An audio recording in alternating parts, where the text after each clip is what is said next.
जागतिक लोकशाही दिनानिमित्त मुंबई येथील एल्फिन्स्टन टेक्निकल हायस्कूल येथे प्राथमिक स्वरूपात देशाचे उपराष्ट्रपती माननीय जगदीश धनखड यांच्या हस्ते राज्यातील 434 शासकीय औद्योगिक प्रशिक्षण संस्थेमध्ये दूरक्षेप प्रणालीद्वारे संविधान मंदिराचा उद्घाटन समारंभ उत्साहात संपन्न झाले। या कार्यक्रमानंतर पाटोदा येथील शासकीय औद्योगिक प्रशिक्षण संस्थेत मान्यवरांच्या उपस्थितीत सौ दीपाली राजेंद्र जाधव यांच्या हस्ते संविधान मंदिराचा लोकार्पण सोहळा पार पडला।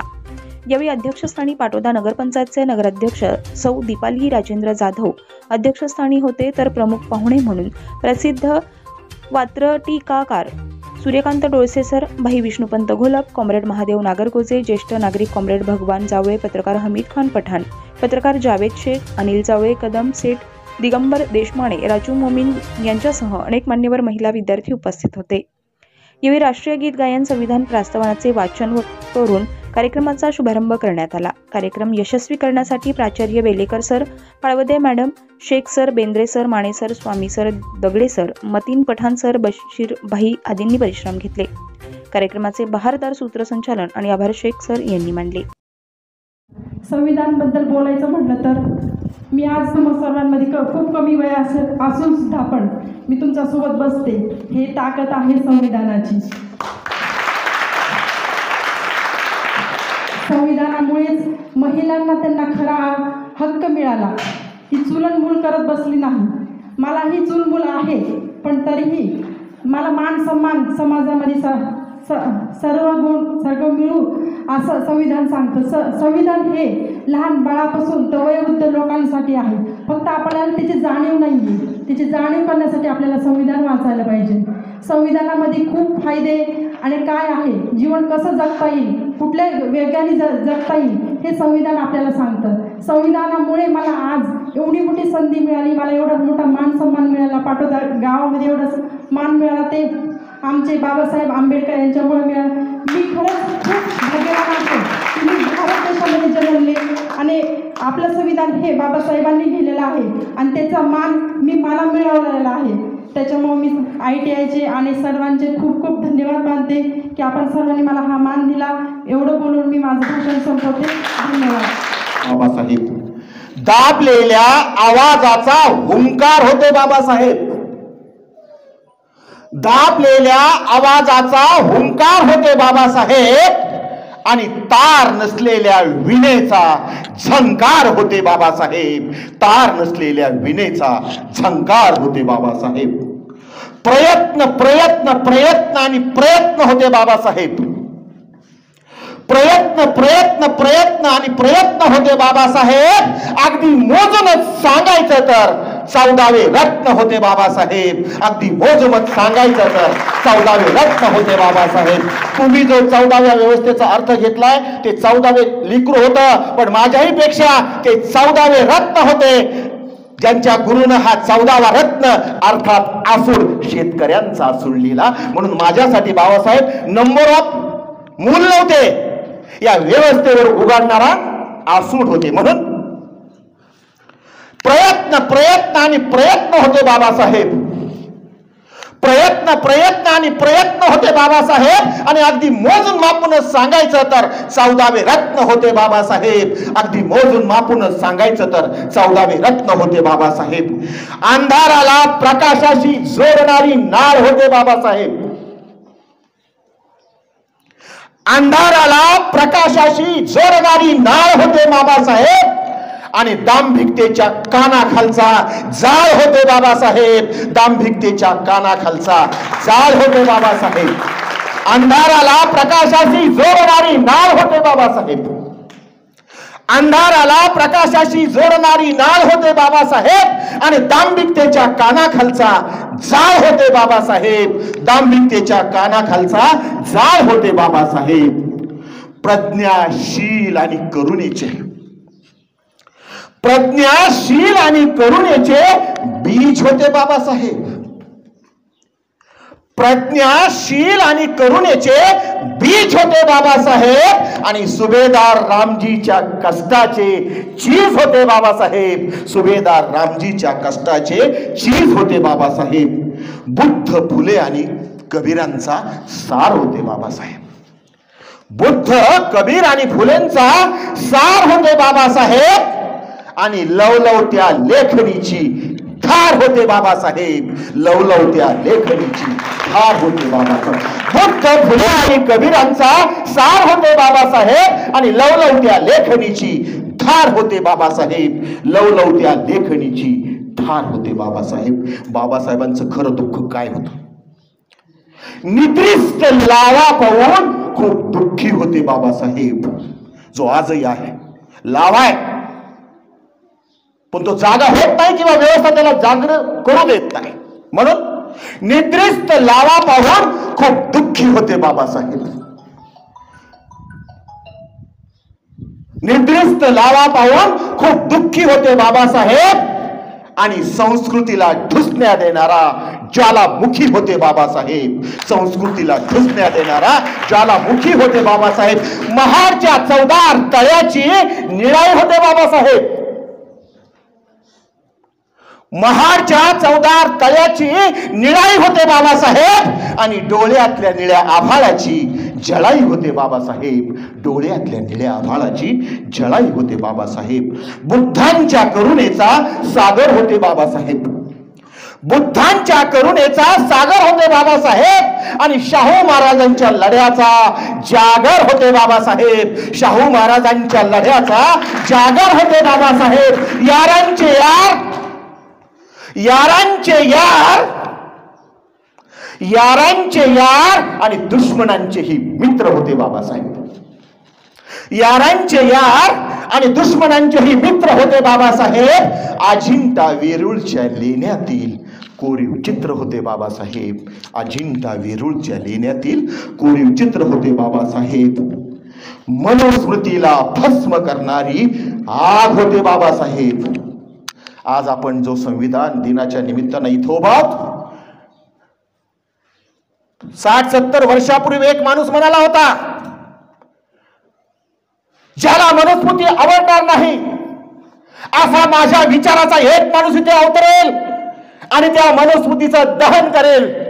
सांगणारा होता महात्मा ज्योतिबा फुले आणि दहन करणारा होता 25 डिसेंबर 1927 महाड डॉक्टर बाबासाहेब आंबेडकर. ज्या माणसानं धर्मावरती आधारित असणारा कायदा नाकारला, 1927 साली संविधान राबवलं गेलं, 1949 साली 22 वर्षाचा फरक आहे. म्हणून हा बाप खऱ्या अर्थानं संविधानाचा शिल्पकार होतो, हे लक्षात घेतलं पाहिजे.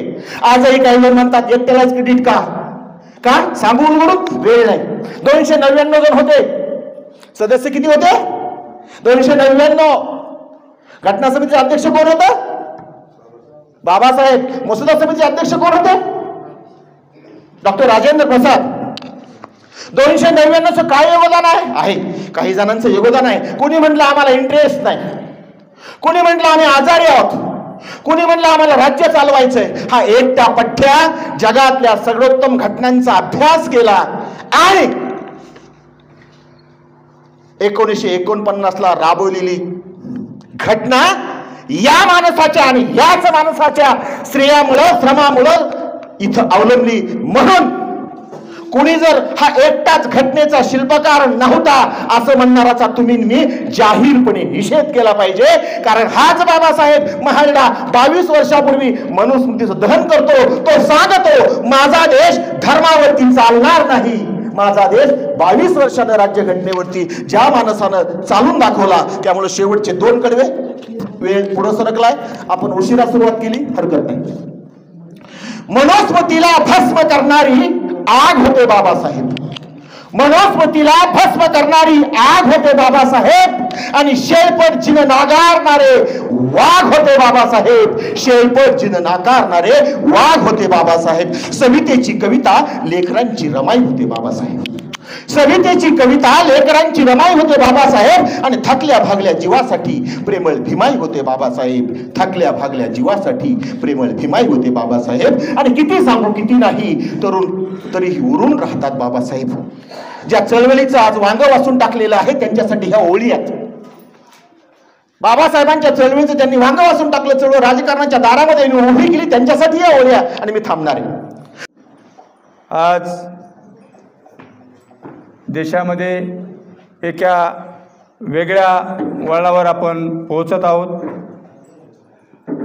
मंदिर म्हणलं की आपली श्रद्धा आस्था या ठिकाणी पोहोचत असते. आपण संविधानाच्या माध्यमातून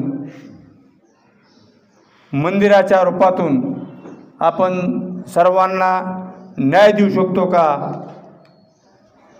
1949ला ज्यावेळेस संसदेला डॉक्टर बाबासाहेब आंबेडकर यांनी ही घटना सुपूर्द केली, त्यावेळेची उद्देशिका म्हणजे आत्ता जी आपण प्रस्तावना वाचली त्याच्यामध्ये सामाजिक, आर्थिक आणि राजनैतिक ही समानता असावी असा त्याच्यामध्ये उल्लेख आहे.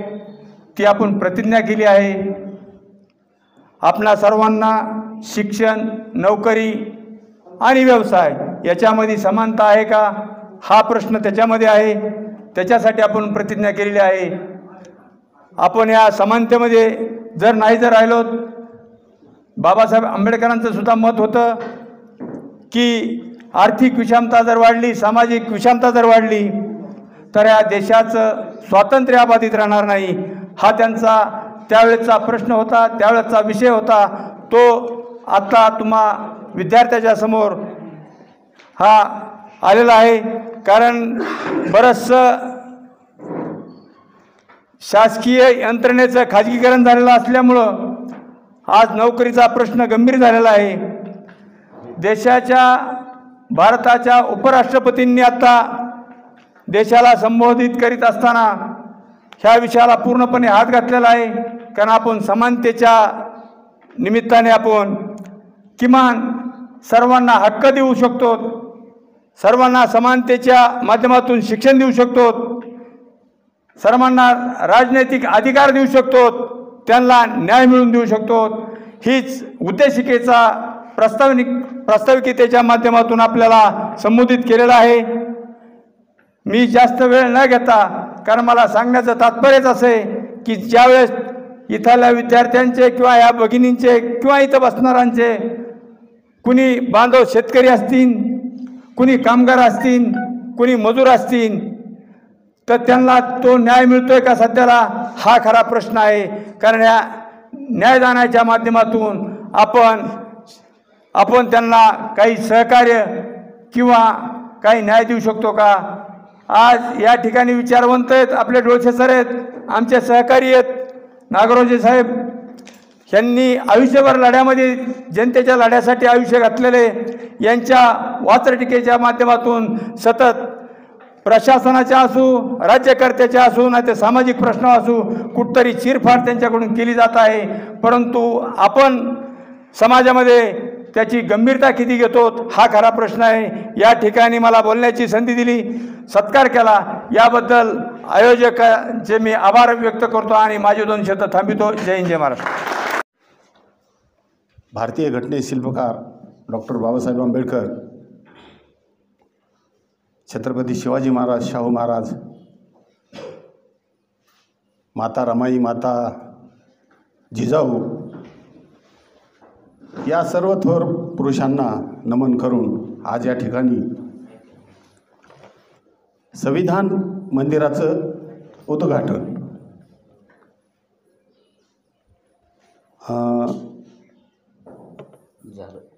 झालं आमच्या जाधव मॅडमच्या हस्ते.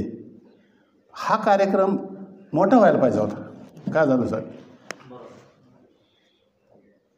शासनाने तुम्हाला परवानगी दिली, ती गावात प्रचार करायला पाहिजे होता, प्रसार करायला पाहिजे होता, मोठा कार्यक्रम करायला पाहिजे.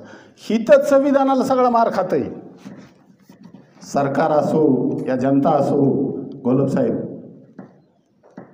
ह्या समाजातला काही वर्ग संविधानाला कडाडून विरोध करतो, हेच इथं मार खात आहे. असो, माझ्या मनातली खंत मी बोलून दाखवली. आत्ता सरांनी सांगितलं की बाबासाहेबांनी मनुस्मृती जाळली. का जाळली त्याचा कोणी विचार करतं का? मनुस्मृती बाबासाहेबांनी का जाळली? त्या मनुस्मृतीचं बाबासाहेबांचं काय वैर होतं? मनुस्मृती कुणी लिहिली हे कुणाला माहिती आहे का? अथवा 49च्या अगोदर भारताला स्वातंत्र्य मिळाल्याच्या नंतर बाबासाहेबांची घटना हे संविधान सुरू झालं, पण त्याच्या अगोदर काय होतं हे कुणी जाणलं का? नाही. याच्या अगोदर वेद आणि मनुस्मृती नावाचा ग्रंथ ह्याच्यावर आधारित प्रशासन चालत होतं. का हो सर? तर ह्या मनुस्मृतीत उदाहरणार्थ बाबासाहेबांनी आता जी घटना संविधान आहे त्याच्यात 340, 41, 42 हे ह्याचे आहेत कायदे आहेत. कशाचे? तुम्हाला आरक्षण, ओबीसी, SC, ST हे 3 कायद्यानुसार आरक्षण दिलं. तसं त्यावेळेस आरक्षण होतं का? तर त्यावेळेस आरक्षण फक्त ब्राह्मण समाजाला होतं. मनुस्मृतीत स्पष्ट कायदा होता, शिक्षण हे फक्त ब्राह्मणालाच, दुसऱ्याला नाही, महिलाला तर अजिबात नाही. सर्व अधिकार ब्राह्मणाला. चातुर्वर्ण्य व्यवस्था होती. ब्राह्मण सर्वाच्या वर, क्षत्रिय त्याच्या खाली, वैश्य त्याच्या खाली, शूद्र सगळ्याच्या खाली. ही चातुर्वर्ण्य व्यवस्था त्या काळी होती. आता हे सांगण्याची वेळ काय येते? तर हा घटनेचा जागर आहे म्हणून हे सांगावं लागतं. तर ही व्यवस्था अतिशय किळसवाणी होती. महिलाला तर अजिबात शिक्षणाचा कुठला अधिकार नव्हता. महिलांना फक्त चूल मूल एवढाच अधिकार होता. त्याच्या पड्याला महिलांना अधिकार नव्हता. महिला ह्या शूद्रपेक्षा अतिशूद्र महिला ही मनुस्मृतीत आहे. मी माझ्या मनचं सांगत नाही. पुन्हा फक्त ब्राह्मणालाच दक्षिणा द्या, ब्राह्मणांनीच शिक्षण घ्या, ब्राह्मणांनीच सगळं काही करा, अशा प्रकारचं त्या मनुस्मृतीत सर्व काही व्यवस्था होती. आणि ते घटनेच्या रूपात होती. 1400 वर्ष बुद्धाचं राज्य होतं. बौद्ध धर्माचं 1400 वर्ष राज्य होतं. 700 वर्ष मुसलमानांची सत्ता होती आणि 150 वर्ष इंग्रजाची सत्ता होती. ह्या पूर्ण काळात ह्याच पद्धतीनं सगळं चालू होतं. उदाहरणार्थ विष्णुपंत घोलपनी एखादा गुन्हा केला, समजा मर्डर केला, तर त्यांना हत्या केली म्हणून डायरेक्ट हत्या. पण तोच गुन्हा जर एखाद्या ब्राह्मणाने केला तर त्याला फक्त दंड करायचा आणि सोडून द्यायचं, अशी मनुस्मृती सांगत होती. अशी मनुस्मृतीची व्यवस्था होती. अशा प्रकारे अनेक रचना होत्या की ब्राह्मणाला सवलत, इतराला दंड, ब्राह्मणाला सवलत, इतराला दंड, अशी मनुस्मृती सांगत होती. मनुस्मृतीचा कायदा असा होता. म्हणून बाबासाहेबांनी मनुस्मृती चाळली. हे त्याच्यातलं गमक माणसांनी समजून घेतलं पाहिजे. मनुस्मृती कोणतं? जंतर मंतर. त्या जंतर मंतरवर संविधान जाळलं. हे कशाचं प्रतीक आहे? तर हे तुम्ही आधी समजून सांगत नाही. संविधान का जाळलं, आपलं मनुस्मृती का जाळली? भारतरत्न डॉक्टर बाबासाहेब आंबेडकर आज संविधान दिनानिमित्त या देशातल्या सरकारने, महाराष्ट्र शासनाने संविधान साजरा करायचा या निमित्तानं संविधान मंदिरचं, त्यांच्या भाषेत बोलतो, त्यांच्या विचारतो, संविधान मंदिराचं त्यांनी काम सुरू केलं आहे. असू देत, त्या खोलात मला जायचं नाही आहे, त्या खोलात मला जायचं नाही आहे. माझ्या मित्राने कॉम्रेड भगवान जावळेंनी थोडा उल्लेख केला, तो कुणाला पटला नाही पटला मला नाही माहिती, पण तो मला निश्चितच पटला. कारण समता, स्वतंत्र आणि बंधुत्व, धर्मनिरपेक्षता हे जर टिकवायचं असेल तर भारतरत्न डॉक्टर बाबासाहेब आंबेडकर आणि संविधानाशिवाय या देशाला पर्याय असू शकत नाही, अशी आम्ही ठाम विचाराची माणसं आहोत. मी सुरुवातीलाच म्हणलं मी तुम्हाला जास्त वेळ ताणणार नाही. आमच्यासारखे बोलणारे भरपूर आहेत, अभ्यासू आहेत, खूप खूप अभ्यास आहे, परंतु त्याने त्या अभ्यास करावा, वाचन करावा. परंतु परवा तुम्हाला सकाळी 8 वाजल्यापासून ताणलंय ना, त्यातला एकच मुद्दा सांगतो आणि माझं भाषण समाप्त करतो. अलीकडं शिक्षणाची व्यवस्था बदलली, मुलाच्या अभ्यासाची व्यवस्था बदलली. शिक्षक प्राध्यापक वगैरे वगैरे टीका म्हणून बोलत नाही. बरं सर, मला माफ करा. प्राध्यापक, शिक्षक, विद्यार्थी ही सगळी परिस्थिती बदलली. त्याच्यामुळं या महापुरुषाच्या विचारापासून ही तरुण ही छोटी पिढी, लहान लेकरं, मुलं बाबासाहेब, भारतरत्न डॉक्टर बाबासाहेब आंबेडकर, महात्मा फुले, छत्रपती शाहू महाराज, छत्रपती शिवाजी महाराज, क्रांतीज्योती सावित्रीबाई फुले, झाशीची राणी लक्ष्मीबाई, अहिल्याबाई होळकर, अनाथाची माय सिंधुताई सपकाळ यांच्या विचारापासून तुम्ही कोसो दूर नेऊन घालायचं काम ही सगळी व्यवस्था करते. ही सगळी व्यवस्था बिघडलेली आहे. त्याचा करता परवा तुम्हाला माझी हात जोडून पायापडी विनंती आहे, एकच करा. पण त्या मोबाईलने सगळं तुमचं वाटूनच केलंय ना. 24 तास तुमच्या हातात ते डबडे ना. अरे मित्रा, तुम्ही माझ्या नातवासारखे आहेत, तुम्ही माझ्या नातवासारखे आहेत. तू किती काय तुझं शिक्षण काय झालं भाया? किती राहिलं?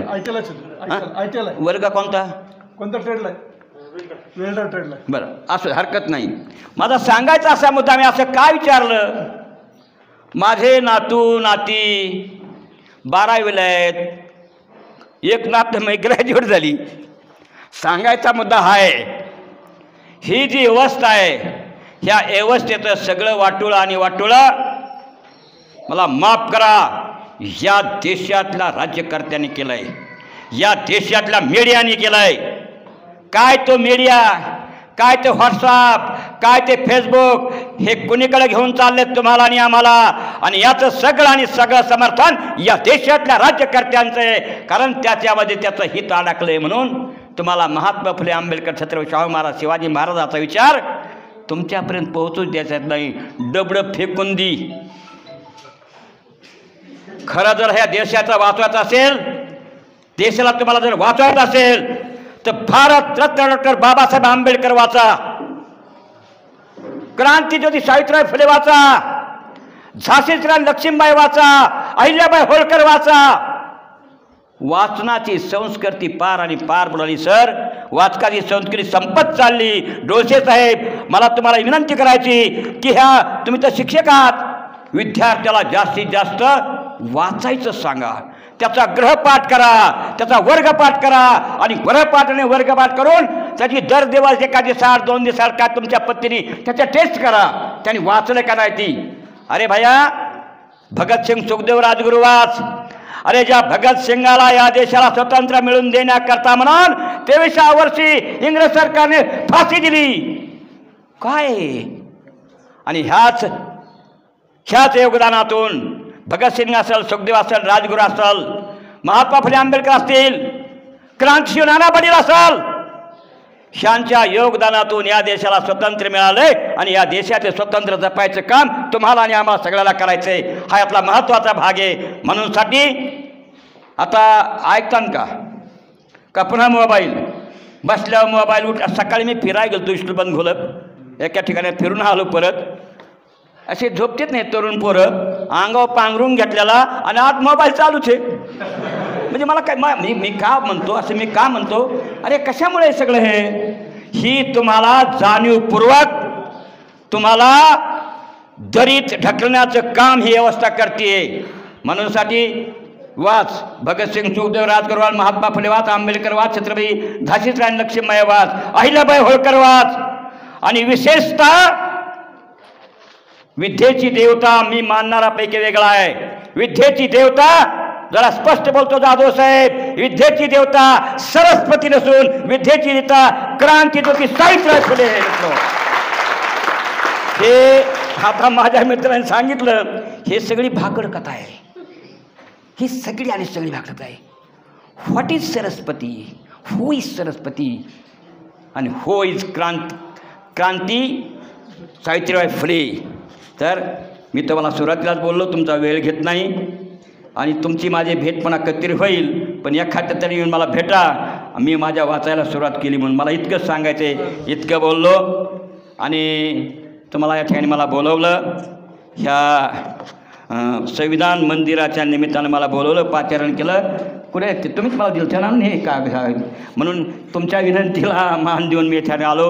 माझा सत्कार केला, सन्मान केला आणि मला त्या माझे शब्द मांडायची संधी दिली, याबद्दल तुमचे आणि बोलण्याच्या ओघात बोलण्याचं काही जर चुकला असेल जाधव साहेब, मला मोकळ्या अंतकरणाने माफ करा. इतकं बोलतो, थांबतो. जय जवान, जय किसान, जय संविधान.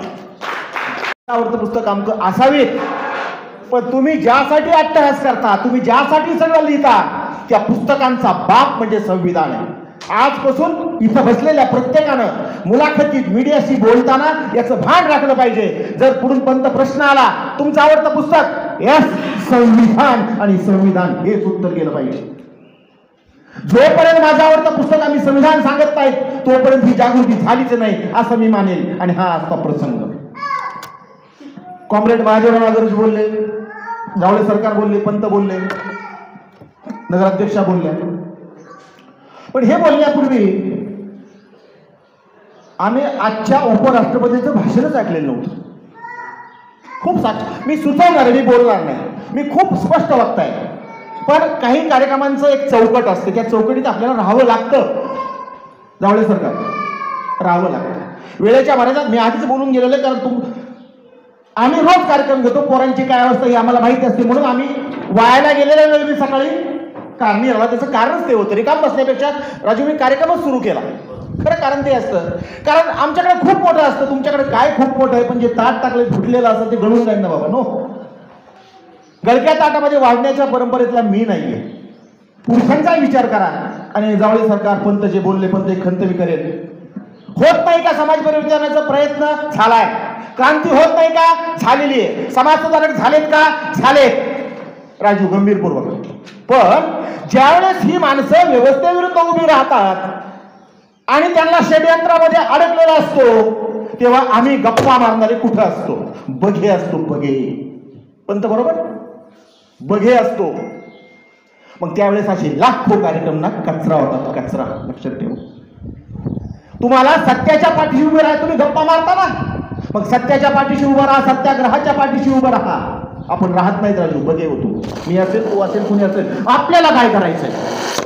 ही बघेपणाची भूमिका सोडली पाहिजे. सरकारची भूमिका सरकारी असते, त्यांचे व्ह्यूज वेगळे असतात. माझ्यासारखा माणूस म्हणतो चला त्या मंचाचा आपण आपल्या पद्धतीनं फायदा घेऊया, कारण कोणतंही सरकार आलं त्यांचे व्ह्यूज वेगळे असतात, असले पाहिजे, कारण त्यासाठी ते सत्तेवरती आलेले असतात. त्याला विरोध झालाच पाहिजे. हो, झालाच पाहिजे. योग्य त्या मंचावरून, योग्य त्या व्यासपीठावरून नक्की विरोध झाला पाहिजे. त्याची चुनव दाखवली पाहिजे. आणि तुम्ही अत्यंत नम्र शब्दामध्ये ती दाखवली, यासाठी तुम्हाला दोघा तिघांचं मनपूर्वक अभिनंदन. आता मी शेवटी काय वरायला पहिले तुमचे 7 मिनिटं घेतले, अजून फक्त 2 मिनिटं घेणार आहे आणि मी या कार्यक्रमाचा समारोप करणार. सांगण्यासारखं खूप असतं मित्रांनो. महादेवरावजी मला म्हणाले की तुम्ही पूर्ण वाचायला शिकवलं पाहिजे. माझ्या शाळेवरती या एकदा, मग समजेल तुम्हाला काय प्रकार आहे. माझी शाळा ही प्रयोगशाळा असते, राजूने पाहिलेलं आहे. आणि म्हणूनच तुम्हाला स्पॉट देतो वैद्यकीय लावला जातो, हेही तुम्हाला सांगितलं पाहिजे. असो, मी माझं दुःख मांडणार नाही, पण एकूणच सत्याग्रहींचं दुःख आहे, एकूणच सत्यांचं दुःख आहे. ज्यावेळेस एखादा माणूस हे करतो त्यावेळेस त्याच्या पाठीशी फक्त खोटी सहानुभूती, त्याला मी वांझोटी सहानुभूती म्हणतो. वांझोटी सहानुभूतीनं जगाचं कल्याण होत नाही, हे लक्षात ठेवा. बाबासाहेबांवर 3दा खुनाचा प्रयत्न झालाय, आपल्याला माहित पाहिजे.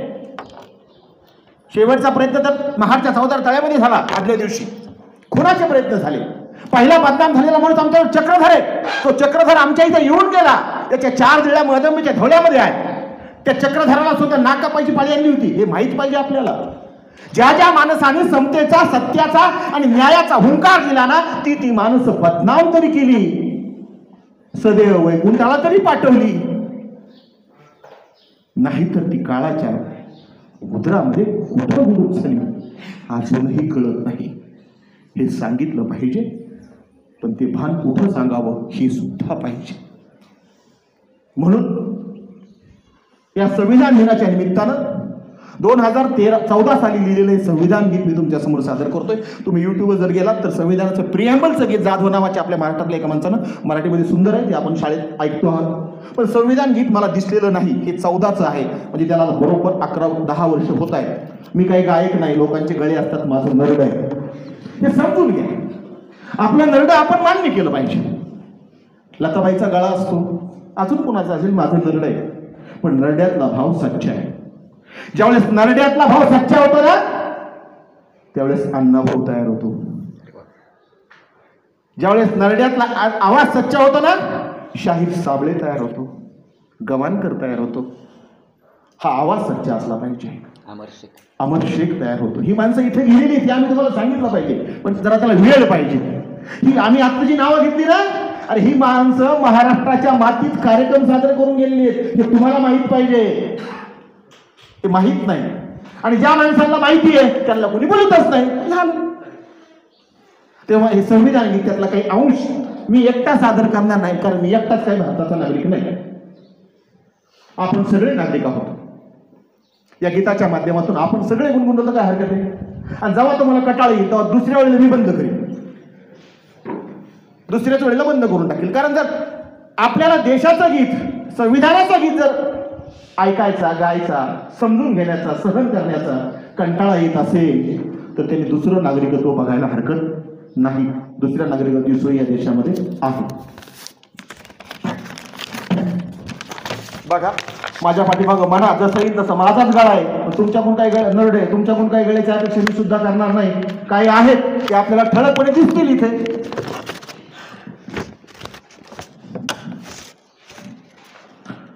म्हणतात सगळे नक्की.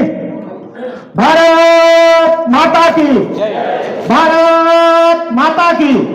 भारतीय संविधानाचा, भारतीय संविधानाचा, विश्वरत्न डॉक्टर बाबासाहेब आंबेडकरांचा, विश्वरत्न डॉक्टर बाबासाहेब आंबेडकरांचा. थोडे चार्ज झाला, तुमच्या नदीतून बाहेर आला, भूक लागली असेल तर 2 मिनिटं सहन करा.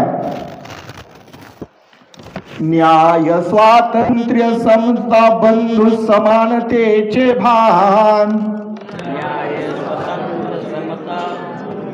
न्याय, स्वातंत्र्य, समता, समानतेचे भान. लोकशाहीचा नारा देते आमचे संविधान. मोठ्याने लोकशाहीचा नारा देते आमचे संविधान. नमस्कार.